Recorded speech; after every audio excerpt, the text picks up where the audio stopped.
Dans cette vidéo sur la dérivation, je vais te parler des opérations sur les fonctions dérivées. Puisque maintenant on sait comment dériver les fonctions usuelles, comment est-ce qu'on fait pour faire des opérations sur des fonctions usuelles. Donc, on prendra deux fonctions u et v qui sont dérivables sur un intervalle i et k qui sera un nombre réel. Alors l'idée c'est en fait de connaître ce tableau-là par cœur, comme le tableau des dérivées des fonctions de référence. Donc celui-là c'est, si par exemple je veux ajouter la fonction carré avec une fonction affine, qui donnerait un polynôme du second degré, qu'est-ce que ça donnerait au niveau de la dérivation? Alors, pour comprendre ce qui se passe, donc si on veut la dérivée de u plus v, donc la somme de deux fonctions, eh bien la dérivée ce sera la somme des dérivées, donc il suffira de dériver u, dériver v et de faire la somme. Ça marchera pour n'importe quel x de i. Si on a k fois une fonction, donc un nombre de fois une fonction, eh bien quand on va dériver, le nombre va rester et on multipliera par la dérivée de u, donc il restera k fois u'. Même chose, ça marchera sur i tout entier. Quand on fera un produit de deux fonctions, u fois v, la dérivée un tout petit peu plus compliquée, ce sera u'v plus v'u. Même chose, en tout x de i. La dérivée de 1 sur v, on se dit, ah oui, mais attends, la dérivée de 1 sur u, on connaît. La dérivée de 1 sur, pas 1 sur u, 1 sur x, on connaît. La dérivée de 1 sur x, c'est moins 1 sur x au carré.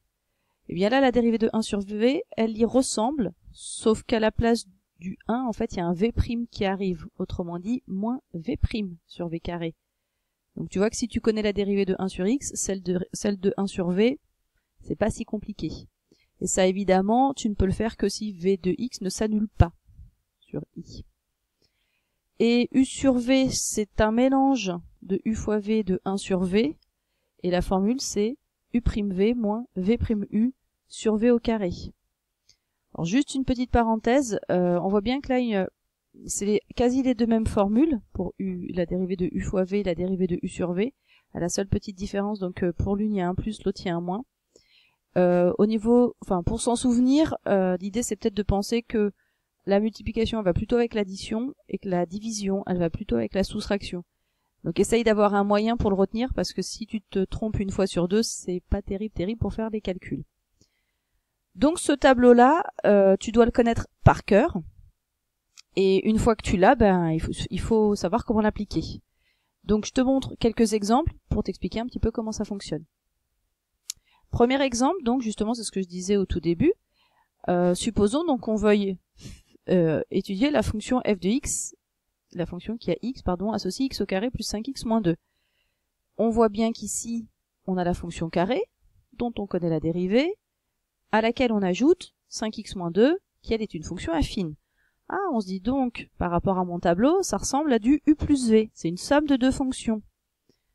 La première, qui est u de x égale x au carré, et la deuxième, v de x égale 5x moins 2.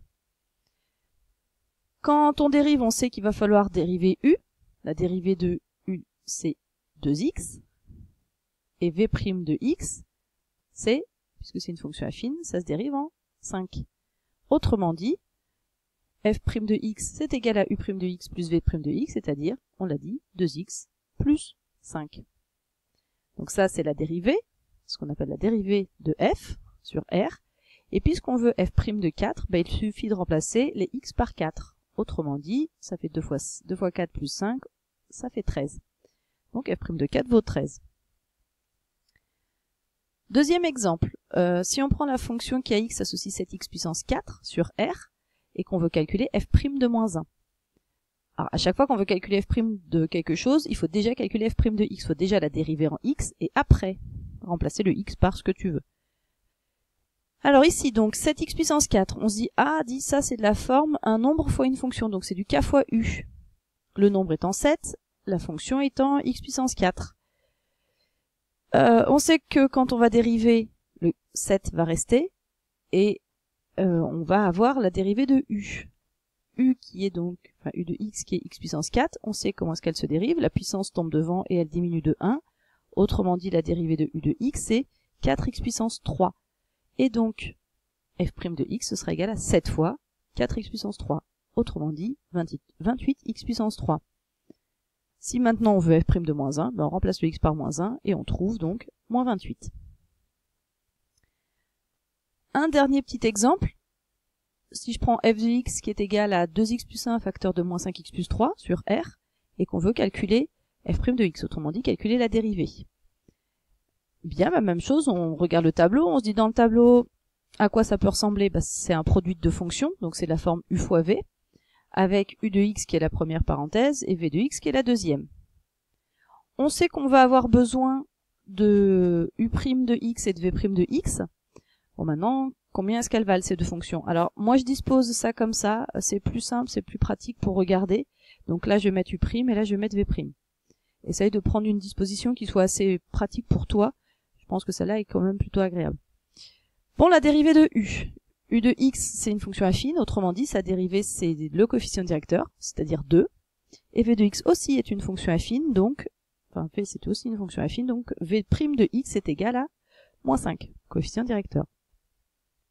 Après, on regarde notre formule de dérivée de u fois v. On sait que c'est u'v plus v'u. Autrement dit, on va faire la première diagonale plus la deuxième, donc celle-là, et après celle-là.